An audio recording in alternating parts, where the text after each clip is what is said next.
Hey there, welcome to Livewire. I'm your host, Luke Burbank. This week on the show, we are going to be talking to Ari Shapiro, yes, the one from All Things Considered, about his new book, The Best Strangers in the World, Stories from a Life Spent Listening. In it, Ari talks about his life growing up here in Portland and also all the adventures he's had around the world as a journalist. Also, he has some tips on how to calm one's nerves when one is about to go on stage at the Hollywood Bowl in front of like 18,000 people to perform with the band Pink Martini.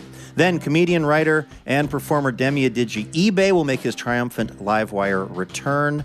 We're going to talk to him about the ongoing writer's strike and what that's been like for him. Plus, he's going to perform a song that he wrote just for us. So that is the plan. It's going to be a great show. Don't go anywhere. Livewire gets started right after this.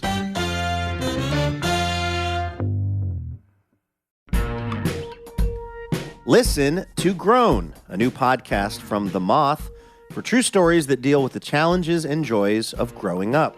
Co-hosts Elisa Cosme and Alfonso Lacayo are on the cusp of adulthood, and they're bringing you Moth stories about first crushes, culture, identity, secrets, and more. Each episode, they'll dissect these stories, talk to the storytellers themselves, and feature on-the-street interviews, audio diaries from young voices, and more. Grown is a podcast that reminds us that no matter how old we are, we're never fully grown. New episodes drop bi-weekly on Fridays beginning Wednesday, February 8th. Listen on Apple Podcasts or wherever you listen to podcasts. Hey, Elena. Hey, Luke. How's it going? It's going all right. I have some intrusive cat energy here in this room where I'm recording from, so we're going to try to keep Bubbles Burbank at bay. Maybe she's like Lucille Ball. She's like, why don't you put me in the show? I know, right? I'm mentioning her enough as it is, but are you ready for a little station location identification examination? Oh, yeah. This is where I quiz Elena about a place in the country where Livewire is on the radio. She's got to guess where I am talking about. All right, this city is located on Bear Lake, which many folks call the Rocky Mountain Caribbean because of the blue waters of Bear Lake. Well, that's a good geographical indicator, but it only narrows it down to like 5 states. This will help you. This will zero you in on the state, I believe. The city was founded by Mormon settlers in 1859. Is it Provo, Utah? It is in Utah. It's not Provo, and it's not Salt Lake City. So Logan, Utah. Logan, Utah is exactly right. Wow, that was an effective hint I gave you. We are on the radio on Utah Public Radio on KUSR. They're in beautiful Logan, Utah. All right, are you ready to get to the show? Let's do it. All right, take it away. From PRX, it's...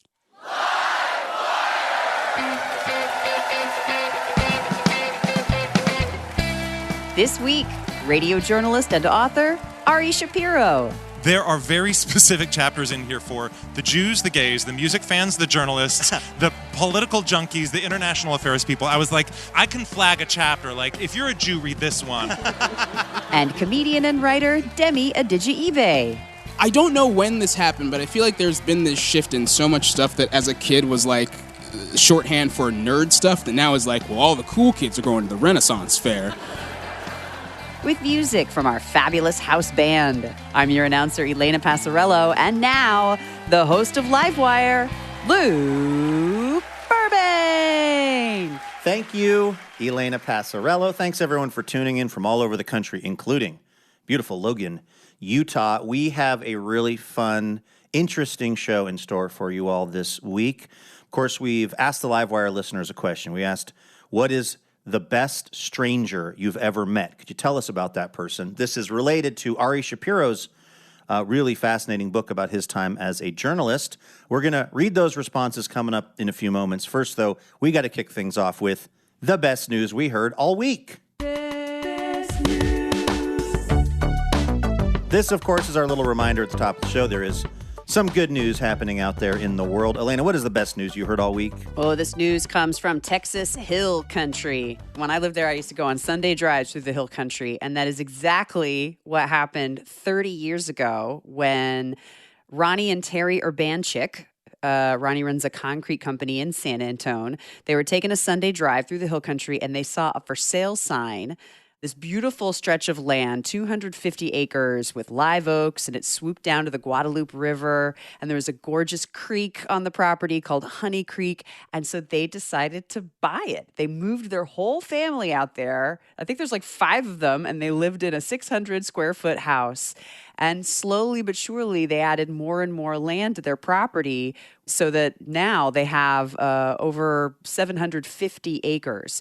And it sort of backs up to a natural area and a state park. And they had this idea that they could take care of their family for generations if they built a big subdivision on it. Because as you probably know, both San Antonio and Austin are really spreading into the hill country. Yes. So they tried to do that. There's like a 2,400 home subdivision.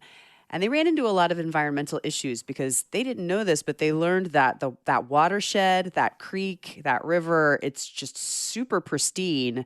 It's also very important that it get protected for the natural flora and fauna that live there, like the golden-cheeked warbler and the blind salamander.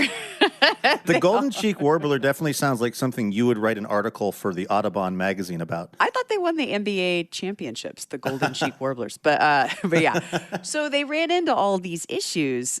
And then the Texas Park and Wildlife and the Nature Conservancy started working together, and they got the Urbanchik family to agree to sell the land to them.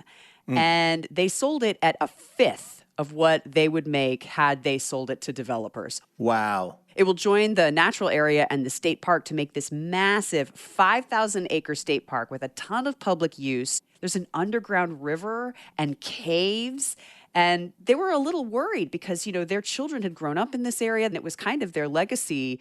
And they called the kids and they were like, will it be okay if we didn't make this major deal? And the kids told them, quote, how much money does somebody need?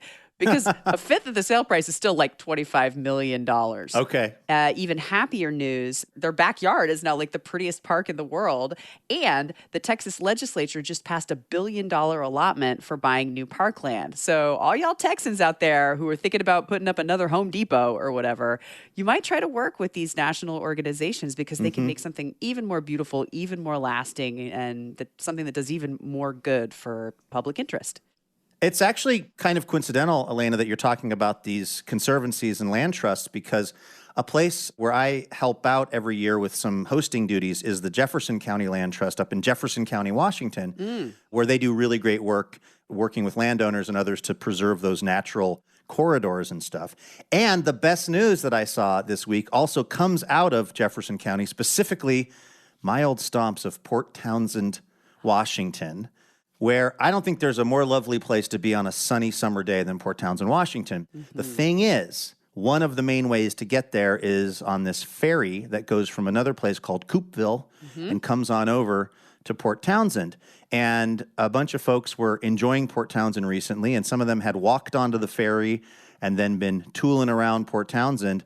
When they got back to the ferry terminal, they learned that because of some weather stuff, all of the return trips back to where their cars and their campsites and their hotels were canceled.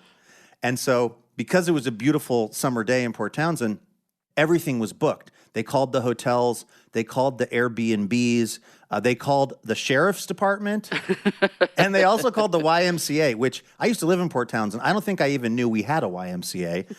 And they could not find anywhere to stay. And they were really despairing because they were thinking about just trying to sleep in the like little waiting area for the ferry, which it turns out is not allowed. The Washington State Ferries wanted to clarify that. So enter William B.G. Patterson and his wife, Ariana Patterson, who he had just called to ask if it would be okay with her if he brought home some stranded passengers 10 that were people. Right? Honey, would it be okay if I brought home 10 people who were trapped here waiting for the ferry? She said yes. Aww. So he brings them home. Now, one of the problems was they have 2 bathrooms. One of them was under construction. Oh, no. So the only way to get to the one functioning bathroom was to go through their bedroom. And they just said to everyone, we don't mind if you don't. And everybody just made their peace with it and just, got some blankets. They threw out some, pads, and some people were on the floor, some people were on couches. The next morning, BG gets up real early and then goes down to the restaurant that he and Ariana have owned for all these years. One of my favorite places out there in Chimacum, it's called Farms Reach Cafe. He goes down to Farms Reach, whips up some pastries and makes a big pot of coffee and brings it back. Everybody gets up and gets their pastries and their coffee, and they get back in the car and they head back to the ferry terminal, which mercifully now was functioning. Oh, good. And they all got on the boat and got back on to wherever they were going. Oh, bless his heart. That's amazing. I know. So people taking care of other people in my old hometown of Port Townsend, Washington. That's the best news that I heard this week.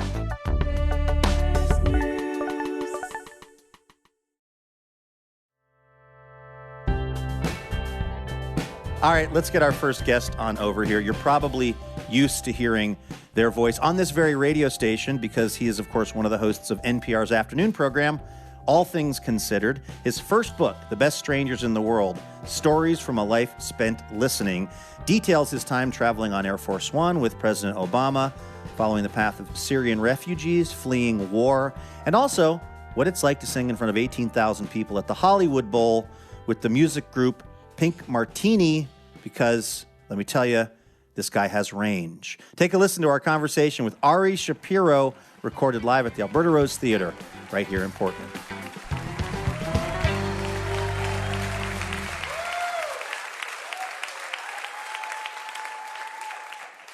You all look nothing like what I imagined either. That old radio line. It's so nice to see you. The last time you and I saw each other, neither of us had gray hair. I know, but you somehow are so much more well-preserved than I am. And yet you're much more well-dressed than I am, which, as we all know, matters a lot on the radio. It's the corset, really, I think. It is really nice to see you, Ari. You and I worked at NPR together a long time ago, and we're kind of sort of both young reporters trying to find a full-time job there and kind of make it work. And filling in for this person on maternity leave, Yes. that person on an academic fellowship, just kind of popping in wherever we could. Those parts of the book, and by the way, there's something for everyone in this book, but the parts that were specifically about being a reporter at NPR trying to find a budget line, that really spoke to me. So thank you for that. It's funny, as I was working on the book and having conversations about who it would appeal to, I said, I want this to be a book for everyone, but also there are very specific chapters in here for the Jews, the gays, the music fans, the journalists, the political junkies, the international affairs people. I was like, I can flag a chapter. Like, if you're a Jew, read this one. if you're a music fan, read that one. Yeah. I was curious, though, when I started reading it, because you are a real journalist. You're one of the hosts of Air All quotes Things around Considered. real. I want the radio audience to know I did not put air quotes around real. I pointed at Ari so everyone knew who I was talking to. But, you're a real journalist, so did you have to be careful about sort of what you put in this book? Oh, totally. I mean, there's one chapter, speaking of Jews, there's one chapter that I titled The Third Rail of Journalism, and it's all about covering the war in Israel. And I thought, every journalist knows that if you're reporting on Israel, you can't win. You are walking into something where people will be furious at you no matter what you do. And so I thought, Ari, are you really not only writing a chapter in this book about covering Israel, but writing about your personal experience and perspective on covering Israel as a Jew? What are you thinking? And there were a lot of moments like that. I talk about in 2004, my husband and I got married when San Francisco Mayor Gavin Newsom, he's now the governor of California, but he was then mayor of San Francisco, and he just decided he was going to start doing same-sex marriages, which was a huge national controversy at the time. And my now husband, who had been my college boyfriend, and I wanted to go get married. And, you and I were both beginning journalists back in those days, and it's like you're stepping into the middle of the culture wars and participating in them rather than chronicling them, which is what we as journalists think we're supposed to be doing. And so it felt really kind of uncomfortable and foreign and strange writing this memoir where I'm revisiting some of these experiences and talking about it from the inside looking out. You write in the book that you came out while you were a student at Beaverton High School, right here in the greater Portland, Oregon area, and that you might have been possibly the first student to have done so. I mean, I have no way of confirming. I don't know if there were out students prior to my senior year in 1995. I wasn't aware of any. There weren't any at the time that I was there. But what there was in Portland, Oregon in the 90s was the City Nightclub, which some of you may be aware was, I believe at the time, the only all-ages gay club in the United States. Wow. Yeah, so like my friends and I would go there just doused in CK1. By the way, you mentioned that in the book, and it hurt because I stopped wearing CK1 like 4 years ago.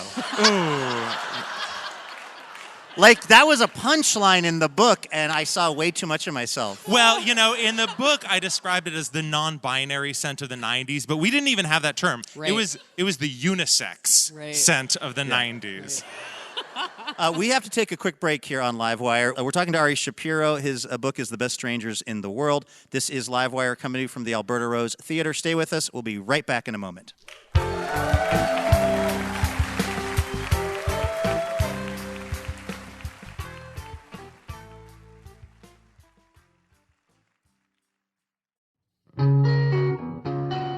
Livewire is brought to you in part by Alaska Airlines. Alaska Airlines offers the most nonstops from the West Coast, including destinations like Hawaii, Costa Rica, and Belize. And as a member of the One World Alliance, Alaska Airlines can connect you to more than 1,000 destinations worldwide with their global partners. Learn more at alaskaair.com.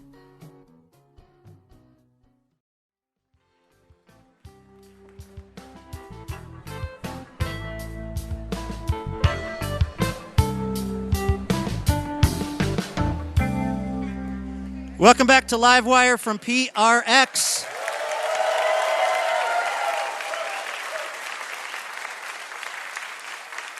I'm Luke Burbank here with Elena Passarello. We're at the Alberta Rose Theater in Portland. This week we're talking to Ari Shapiro from NPR's All Things Considered. He has a book out, The Best Strangers in the World, Stories from a Life Spent Listening. Do you feel like you're from Portland, is there a Portlandness to how you approach journalism, how you approach your singing career? Just like, did this place infuse you with anything that you carry with you? Well, Portland taught me how to relate to people who were different from me. You know, especially after I came out in 1995, I started going to this queer youth group where suddenly I was surrounded by people who might have been struggling with addiction or homelessness or doing sex work to get by, or like way, way outside of my suburban bubble of privilege. And being able to kind of walk between those worlds and on the weekends hang out with the gutter punks and the Butch Baby Bull Dyke gang, and like those were my posse on the weekends. And then on maybe weekdays, the first time Butch Baby Bull Dyke gang has ever been said on Livewire. You know, there was a girl in that gang who everyone called Julie the Junkie.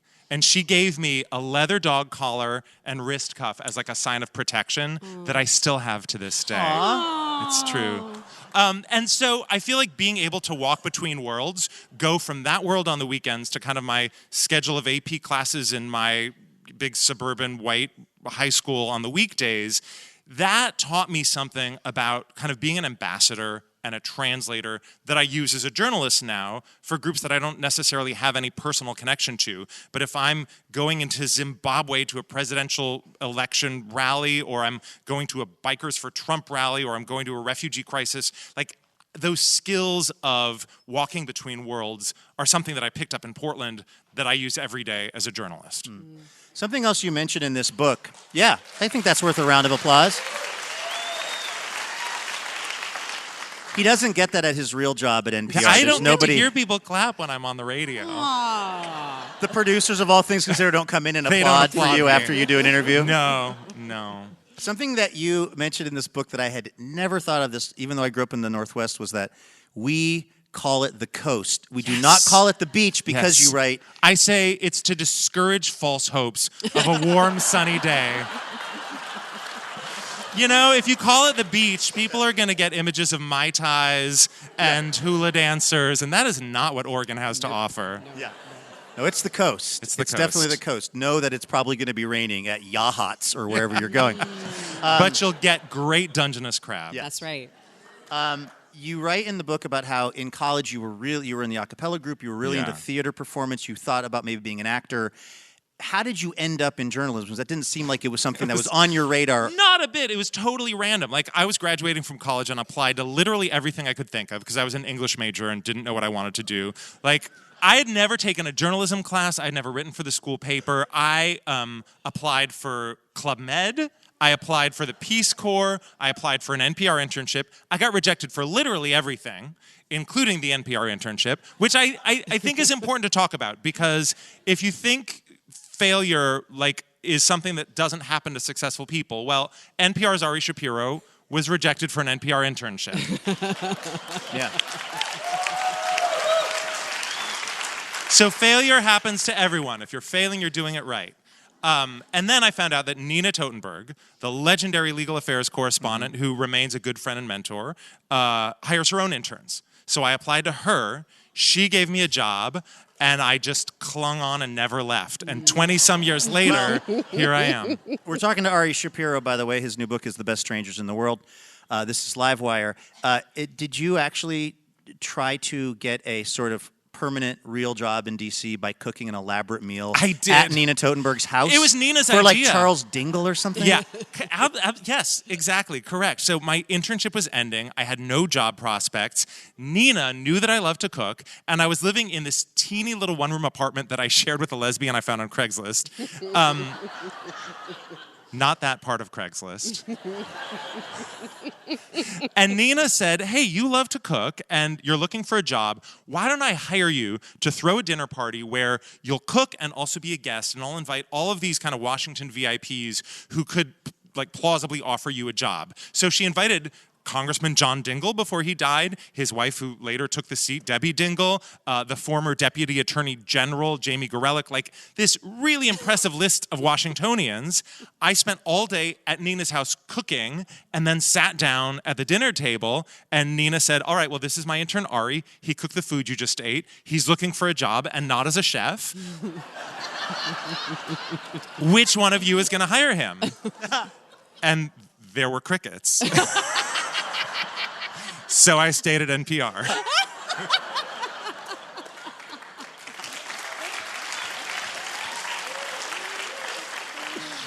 I love the idea of imagining Nina recounting that dinner.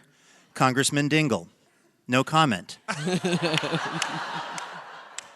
Okay, so I know you sing with Pink Martini, which is an incredibly cool thing and very I'll say you're probably one of the only NPR hosts that sings with Pink Martini on a regular basis. It's a pretty cool thing. But I just assumed that, you're from Portland, they're from Portland, you're this famous NPR person, they're a famous band, you all came together in your fame.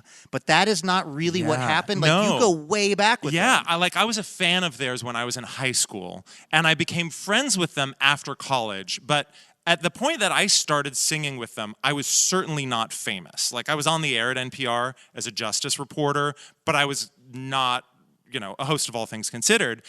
This was actually 2008 or 2009. I started singing with the band 13 years ago, and I guess Thomas just knew a good investment when he saw one. But did you had your first gig with them at the Hollywood Bowl? Yeah, the first time I ever sang live on stage with a band anywhere was in front of 18,000 people at the Hollywood Bowl with a band that I had idolized since I was in high school. So no pressure. Yeah. How do you control your nerves at that point? When somebody once said the key is to get all of the butterflies flapping in the same direction. Which I actually think is a really good way of thinking about it. You don't want the nerves to go away. You just want to be able to channel them in a useful, path. Funnel the water towards the desired outcome so it doesn't just flood the farmer's plant. I'm grasping for the metaphor. I don't know. Yeah. You had a pretty outdoorsy experience really as a did. kid around here. The thing that my parents taught me was the more you know about the world, the more interesting life becomes. And so my mother learned about wildflowers, and I got into bird watching, and my dad would take us mushroom hunting. And that is a principle that now I apply to my work at All Things Considered, because I wake up every day knowing that by the time I go to sleep, I will have learned about something that I didn't know yesterday. And it's an extension of that principle that my parents taught me as applied to nature that now I apply to business, politics, arts, science, and everything else that we do on ATC. I think you're sort of, as a radio professional, jumping to my next question, answering it without me even needing to ask it, which is, what is your guiding principle when you go into an interview? What are you hoping to accomplish? It just depends so much on the kind of interview I'm doing. You know, if I'm interviewing the head of the Texas legislature about the abortion bill, it's going to be a very different kind of thing from if I'm interviewing Meryl Streep about the movie that she's talked about 1,000 times already that day. And so the thing that I love about All Things Considered is that I get to do both of those kinds of things and many other sorts of things besides that. I mean, fundamentally, I want a real conversation. I want a moment of connection. I want a moment of insight. I want to get someone off their talking points. But beyond that, each one is pretty unique, which is sort of a wonderful thing about the job, is that it's never the same twice. Do you think about the listeners when you're having these one-on-one conversations with people and you're trying to connect to them? Are the millions of people that are eventually going to be hearing it a part of the exchange, or do they come later? There are two ways that I think about the listeners. One is that I want to be a surrogate for them. Like, if I'm witnessing something extraordinary, I want the listener to feel like they are in my shoes. And so in that sense, I kind of want to get out of the way. Like, I don't want to be the center of attention. I want them to imagine that they could be there. And the other way in which I often think about listeners is that I get an opportunity to ask powerful people tough questions that most of our listeners won't have. So to give you an example, I was at the UN Climate Summit in 2021 in Glasgow, Scotland, and I spent most of the week talking to young climate activists from all over the world. And towards the end of the week, I got a sit-down interview with John Kerry, who was President Biden's climate envoy. And in that interview, I played clips for him from some of the young climate activists who I had spoken to from Uganda, from Samoa, from other countries.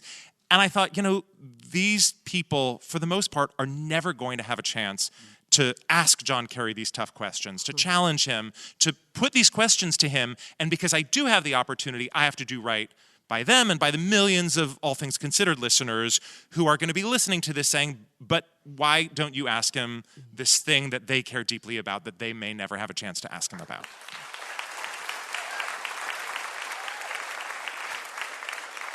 You've been in war zones. You've been in places that are pretty unsafe. You've also sang in front of thousands of people. Is there some way that you relate those two things? Like, and we were talking earlier about, you said try to have the butterflies all flap in the same direction. Like, when you're about to go on stage and you're feeling nervous, you think, well, it's not Iraq. Or when you're in Iraq, you're like, well, it's not the Hollywood Bowl. Well, I think in every instance, if you're doing the best you can do in that moment, it's because you're listening and responding.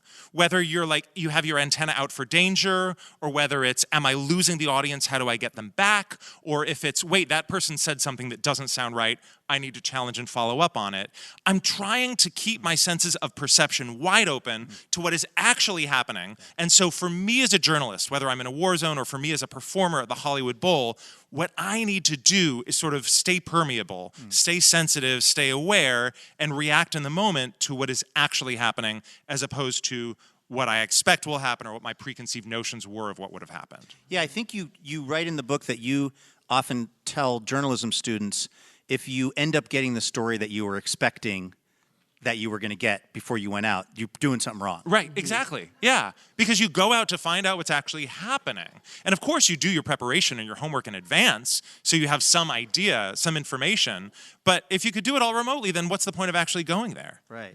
Why did you want to write a book? Like, what did you want to say in this that you can't say to millions of people over the radio every day? It's something that friends have asked me often over the years, which is, how do you stay optimistic in the face of all the terrible things that are happening in the world? Friends often say, like, you as a journalist talk to people on the worst day of their lives, whether it's a war, a mass shooting, a revolution, a natural disaster, and yet I am optimistic, and I do believe in humanity's basic goodness, and friends find that puzzling.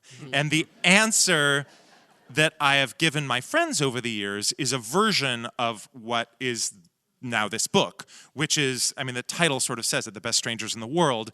These people who give me hope, who, as I've gone through my life as a journalist and also as a performer, meeting them has subtly changed who I am. And this is my way of, in a way, kind of like almost like a memoir told through the stories of others, sharing the stories of those who have altered my path, who have stuck with me as I go through life and go through the world and go through my career as a journalist, and my effort to share that with others. Well, it is a great book. It's The Best Strangers in the World, written by Ari Shapiro, right here on Livewire Radio from PRX. Ari, now, here's the thing. I have to play a game, don't I? You are, of course, one of the hosts of All Things Considered. We were wondering, though, if there were some things that maybe you wouldn't do. We want to run an exercise we're calling Some Things Considered. Oh.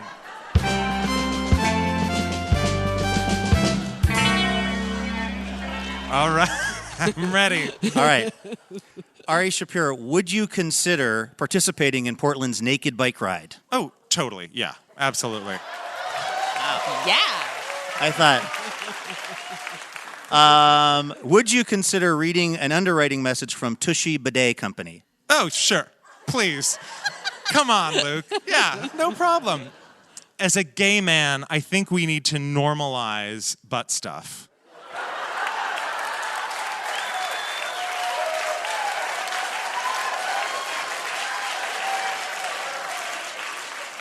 Ari, would you consider competing on The Masked Singer? No. No, if I'm going to sing, I want credit. I want my face to show. That's a good point. Now, would I be a judge or a host? Absolutely. Oh, okay. Would you consider buying NPR Music a bigger desk? The current one is... I consider Bob Boilen a good friend, and I think if I offered to buy him a larger desk, he would think of it as such a slap in the face. He might never speak to me again. So no. There's a great story about how that NPR Tiny Desk thing came around. When you and I worked there together, Ari, Bob was the director of All Things Considered, meaning the person who picks the songs that are going to, happen before and after interviews and stuff. And remember, his office was just stacks of CDs. Yes. He just was like, and that's really what he cared about was the music. Yeah. And then he had this little program. And they got more letters asking what the music between segments was than anything else. Which was hurtful for Robert Siegel, I believe. Surely. And in the early days of the internet, Bob Boilen created All Songs Considered, which started out as just almost like a mixtape every week of some of the stuff that he was playing between segments, and then it evolved from there. And they would have bands that were going to do other things just stand in front of his actual desk and play a song. Wow. Yeah. And thus the Tiny Desk was born. Ari Shapiro, would you consider introducing Nina Totenberg as Totes Magoats sometime, just because it would be funny? Depends on the audience. On All Things Considered, no. But if Nina were making an appearance on Livewire, I would 100% say, please welcome Totes Magoats. That's how you play Some Things Considered with Ari Shapiro, everyone. Thank you so much. That was Ari Shapiro right here on Livewire. Ari's new book, The Best Strangers in the World, Stories from a Life Spent Listening, is available now. And, of course, you can always hear him on All Things Considered. Hey, special thanks this episode of Livewire to Mary Felice Crow of Portland, Oregon. Mary, if you don't know, is part of the Livewire member community and generously supports our show with a donation each month. And we are really thankful for that support because it is what genuinely allows us to keep Livewire rolling on. So, Mary, thank you so much for supporting the show.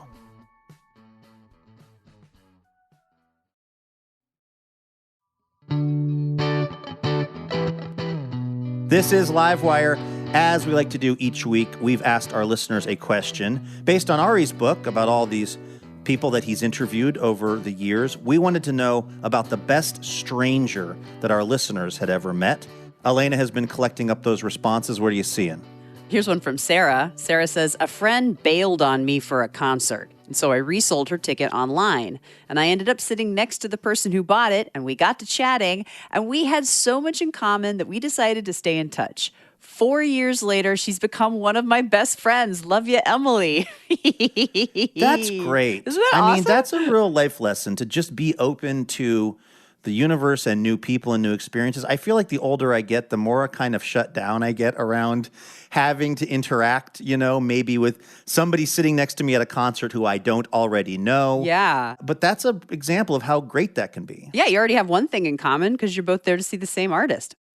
Who's another great stranger that one of our listeners met? Okay, I love this one from David. David says, it was around midnight. I had a flat on the freeway, a spare, but no jack. All of a sudden, a young man pulled over in a pickup truck, and he not only had a jack, but he insisted on changing the tire. I offered to pay him, but he refused. And I asked him where he was going. He said he just cruises around to see if people need help. That almost sounds mythic. Well, I was going to say, I grew up in the church, and there was versions of that story always going around Gospel Outreach Christian Fellowship, that it would be like, and then I went down to the house where the person lived. They told us they've been dead for years. There's a lot of kind of angelic miracle stories that I grew up with, but sounds like this might have been a real flesh and blood human being who helped that listener out. Okay, one more quick one before we get out of here. Oh, I love this one from Ted. Ted was visiting his son, who is in a college town working part-time at a restaurant. And they were walking to dinner. And according to Ted, his son said, let's cut through here, through the alley, which made Ted nervous. And then Ted saw a figure near the other end who was getting up and walking toward Ted and his son. And Ted says he had clearly spent more time outside than inside. But then Ted's son said, hey, Rob, how you doing? And then the guy smiled and said, yeah, man, I'm good. How are you doing? Is this your dad? And then Ted's son introduced the two men. And Ted says the man grabbed my hand in both of his, slapped me on the shoulder and said, great job, man. And then as they were walking away, Ted's son said, that's Rob. We feed him at the restaurant sometimes. Ted says, my favorite stranger in that story was my son. So much of what I'd hoped for him came true, and I didn't even know it. Ugh, wow. I know. Well, that was a beautiful story. Thank you to everyone who sent in your responses. We've got a listener question for next week's show that we will bring your way in just a few moments. First, though, let's introduce our next guest. In fact, you know what? Maybe we'll just use his Instagram bio to introduce Demi Adejuyigbe. Here's what it says. Demi Adejuyigbe is a director, comedian, writer, and then it just says, insert silly fourth thing as a joke. He's written on the TV show The Good Place, as well as for the Marvel Universe. Lately, he's been working on the Apple Plus animated series Strange Planet. And, of course, he also made those incredibly elaborate 21st of September videos that got millions of views. Now, we recorded this conversation with Demi during the current writer's strike, which pits the Writers Guild of America against the Alliance of Motion Picture and Television Producers. And we're going to hear more about that during this conversation with Demi, recorded at the Alberta Rose Theatre right here in Portland. Take a listen. Hello. Hi, welcome back to the show. Oh, it's so nice to be here. So we were talking in the green room, and you said you decided to do the most Portland thing ever, which was bike to the show. And I'm glad that you mentioned that, because as soon as I walked out here, I was like, they're going to see how sweaty I am, and we'll have to address it. So yes, I did bike here. Thank God you guys can see it, and everyone at home has just got to imagine. It's not that bad if you're listening. But you live in LA most of the time. What is more time-consuming, being a writer in Hollywood or being a striking writer and going to the picket line? I would say the only way that being a striking writer is more consuming is that having the free time means you just get crazy and you start doing things. It's like you're solving problems you don't have to solve. Really? Where it's like, I'm just like, I don't like these doors. I'm going to install new doors. And it's like, don't you write. You do not do home improvement. Don't do that. But I do miss being in a room and feeling like the time that you're spending is constructive and communal. And I feel like going out on the strike lines is so nice because it does just feel like you're seeing all these people and just being like, oh, it feels like going to camp for a little bit, but it also has the vibes of the beginning of the pandemic where you're like, we can do this forever. And then you're like, well. Right. Let's not test that. Yeah. I was wondering if that isn't a very small silver lining to this for WGA members, which is, you're all physically together out on these picket lines and you're meeting people from other shows and other projects that you would have never otherwise. Is there a solidarity in that? Absolutely. And I think it's very fitting because I think a lot of what the WGA is fighting for right now is the idea to preserve writing as a communal medium and not a thing that's just sort of sourced out to like a small room of people who are meeting on Zoom for a couple of weeks that then one person is going to write all of. And I feel like a lot of people don't get involved in the production of their own work anymore. And it's I was on a show just before the strike where I was one of 2 writers that got to be on set for the show despite having 8 writers that were in the room. And it's like a lot of those people don't get experience of being on production and producing their own episodes. And it's like a lot of people don't get to meet other writers because of that or don't get like involved in the process. And so getting to be out on the strike lines and being like, here's this big group of people who all want to do the same thing, sharing their experiences, sharing their like the things that their horror stories and whatnot. It feels very like enriching and communal, and it's the same feeling as going to a writer's room and feeling like you're messing around and being like, this is part of the process of creating, which I think dies down a lot now with the stuff that we are trying to stop with the strike. But I mean, would it be accurate to say that the way the industry is trying to move, and with the streaming and all that, is that being a professional writer of like television will not really be a job anymore, or not a job someone can make their living at? That's definitely the case if the AMPTP gets their way. It's hard because I think there are a lot of people who will make a living in this and do make a living in this, and it's like people sort of go like, what, but writers get paid a lot of money, and it's hard to sort of argue that they don't because a lot of us do.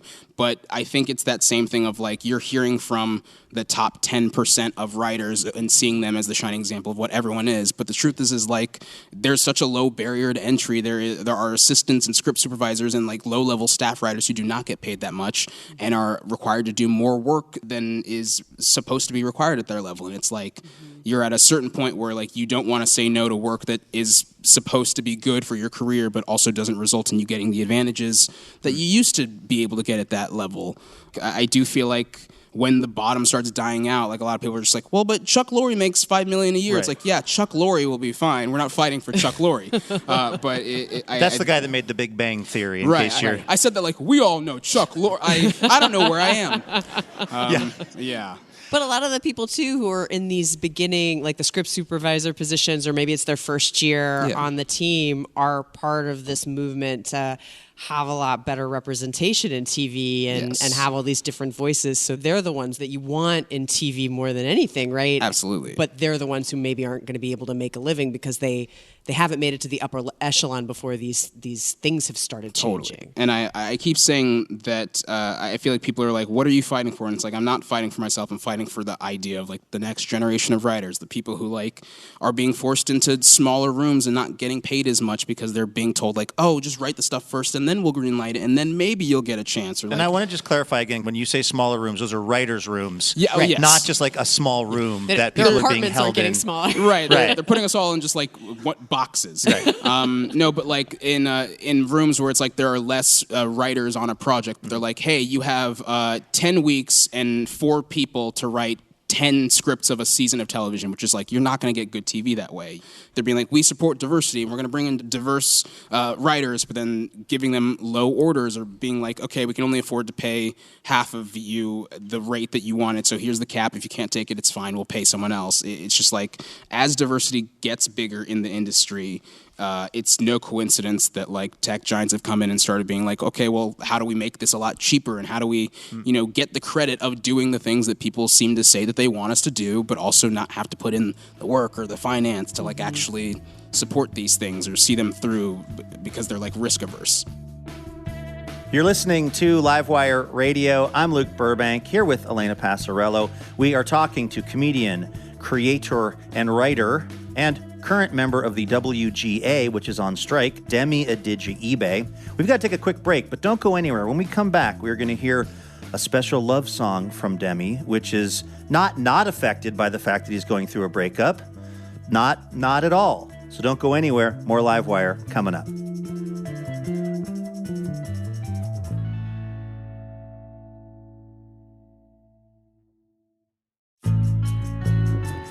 Welcome back to Livewire from PRX. I'm Luke Burbank, here with Elena Passarello. All right, before we hear a little music from Demi Adejuyigbe, let's give you a preview of next week's show. We are going to be talking to writer and reporter Casey Parks about her new book, Diary of a Misfit. In it, she chronicles what it was like for her to come out to her family in Louisiana. Also, her journey to try to learn more about the life of a trans man named Roy Hudgens, who'd once been her grandma's best friend. It's sort of part memoir, it's part journalistic saga. We're also going to get some music from the very talented singer, songwriter, and multi-instrumentalist Thunderstorm Artis. He broke into the spotlight as a finalist on season 18 of The Voice. And we're going to be looking to get your answers to our listener question. Elena, what are we asking folks for next week's show? We want you to tell us about a mystery that you are still trying to solve. Boom, boom, Okay. boom. True crime, very popular these days. I'm hoping these mysteries are maybe more in the banal department. More in the missing sock department. Banal but interesting. That's the goal here on Livewire. That's really our marching orders. So if you've got an answer to that question, go ahead and hit us up on Twitter or Facebook. We're at Livewire Radio. Speaking of Livewire Radio, that's what you're listening to right now. I'm Luke Burbank here with Elena Passarello. Also, we're talking to Demi Adejuyigbe. Now, before that break, we were talking about the writer's strike, and we also wanted to find out what Demi's been up to since he's not spending all his time writing television. We're going to hear about that. Plus, Demi will present us with a very special love song written for his ex-girlfriend. Take a listen to this. Now, amidst the strike and all the other things you have going on, I noticed on Instagram you have made time... Which, by the way, I want to clarify, is nothing. Because of the strike, I'm not doing anything. Well, you're, Right. well, you're going to a Renaissance Fair. Yes. That's what I saw on Instagram. Yeah, that's the level of What? work we're at right now. Where? Why? How? I don't know when this happened, but I feel like there's been this shift in so much stuff that as a kid was like shorthand for nerd stuff that now is like, well, all the cool kids are going to the Renaissance Fair. Okay. And I'm just like, I feel like it was this year, like I just saw on Instagram, like everyone's at the Renaissance Fair. Where was the Renaissance Fair in L.A.? It's like 40 minutes outside of LA. It's called the Renaissance Pleasure Fair, which I never fully no one clarified why. I don't like it as a name. I didn't. That sounds like they're trying to sell more tickets. Yes, and I guess it worked because everyone was at the pleasure fair. But yeah, it was really fun. It felt like going to ye old Disneyland. I was truly just like, I went there with the goal of like, I'm gonna get a turkey leg, and then when we got there, it was just like, well, you can also get meat, and I was like, oh right, there's all sorts of medieval foods and like all sorts of medieval games and all these things, and it's just a blast. Did you joust or anything? No. They don't let me hold the big sword. Did you have to dress up at all? Was this a cosplay type of event? You don't have to, but I certainly did. Unfortunately, with an event like this, when I hear that I'm going with friends and we're all like, we're going to dress up, I start thinking, great, here's the guideline of what we're supposed to do. What is the weirdest thing I could do within that guideline? And I thought, okay, well, I could go as Martin Lawrence's character from Black Knight, Yes. which is just a jersey, and everyone would be like, that's not Renaissance theme, and I'd be like, but it is. I could dress like someone going to Beyonce's Renaissance show. Sure. And I eventually just settled on getting a giant cloak that I could sweat underneath and pretend to be a friar. I was gonna shave my head, but I was like, no, I spent so long growing out this hair, I'm not gonna do it. Good. That was the right decision. Thank you. Demi, you are such a talented performer, along with being a writer. The last time you were here on the show, you sang the Christmas song that none of us knew we needed, but we sure did. I believe it was called Rock and Roll Santa. That's correct. And I understand that you have prepared another song from the heart. Yes. For us. Really, from the chambers of my heart here. What's the song about? So, it's a little bit of a setup for this. I recently went through a breakup. Oh, I'm sorry. Oh, it's fine. But in the process of the relationship, I was like, I wanted to write a song for them to express how I felt about them, and I never got a chance to perform it for them. So I figured I don't want it to go to waste. I'd love to perform it tonight. Do you want to hear that from Demi Adejuyigbe? All right. I really wanted you to be playing a lute from the Renaissance Fair. Again, if I'd known that was the case, I'd be like, okay, I'll show up with a whole medieval merry band of misfits. Does this song have a title? No, but I guess you could call it Lucky, maybe. Okay. I didn't really get as far as title. I was just like, well, the song is written. Well, you were dealing with a lot of heartbreak, so. I'm dealing with so much right now. This is Demi Adejuyigbe here on Livewire.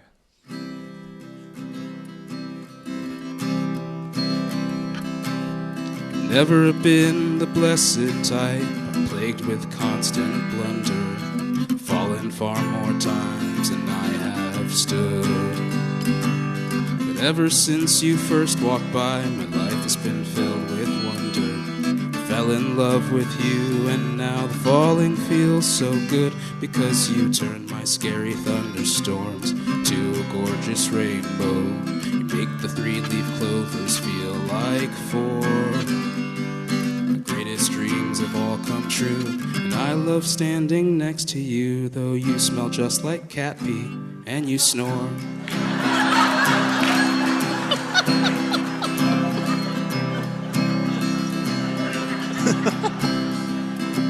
Your voice still gives me butterflies in every intonation, like when you say, don't write that cat pee line or I'm leaving you, I swear. My heart is yours and that's my vow. I love the way you scrunch your brow when I play the professionally recorded final version, and the cat pee line is still there. We've been together for so long and you're still curious, like when you ask me why I wrote that, knowing you smell fine.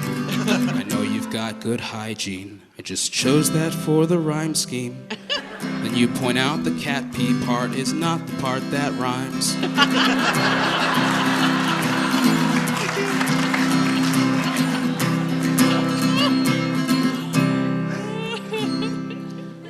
I love you when you're happy, and I love you when you're not.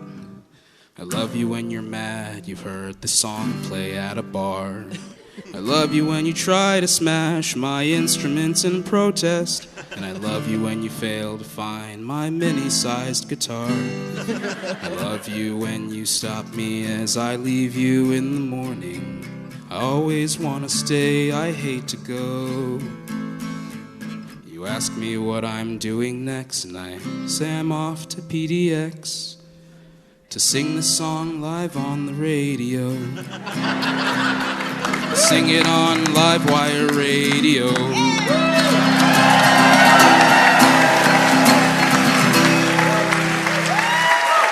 I hope this isn't sappy. You make me so, so happy. Gonna say you smell like cat pee on the radio. Demi Adejuyigbe right here on Livewire.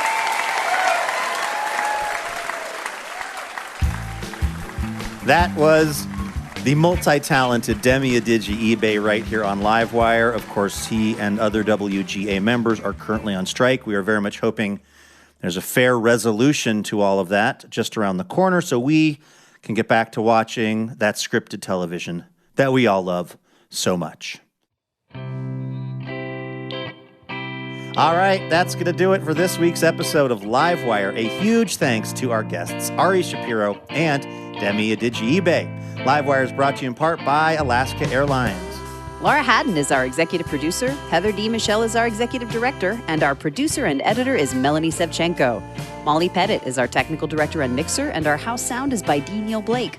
Trey Hester is our assistant editor, Rosa Garcia is our operations associate, Tanvi Kumar is our production fellow, and Julian McElmurray is our intern. Our house band is Ethan Fox Tucker, Sam Tucker, A.L. Alves, and A. Walker Spring, who also composes our music. Additional funding provided by the Marie Lamprum Charitable Foundation. Livewire was created by Robin Tenenbaum and Kate Sokoloff. This week, we'd like to thank member Mary Felice Crow of Portland, Oregon. For more information about our show or how you can listen to our podcast, head on over to livewireradio.org. I'm Luke Burbank for Elena Passarello and the whole Livewire crew. Thank you for listening, and we will see you next week.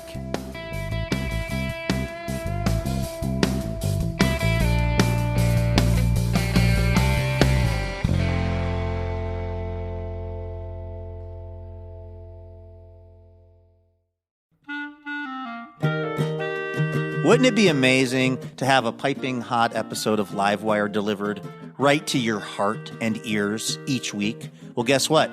That can happen when you subscribe to the Livewire podcast feed, and you'll get the joy of surprising conversation every week. So go ahead and do it. It's super easy. You click on the button at the top of your podcast app, and bam, you are Livewire subscribed. And if you're still, feeling the love, if you're enjoying the show, hey, maybe you could hook us up and leave us a quick review. That'll help more people find out about Livewire. And thank you.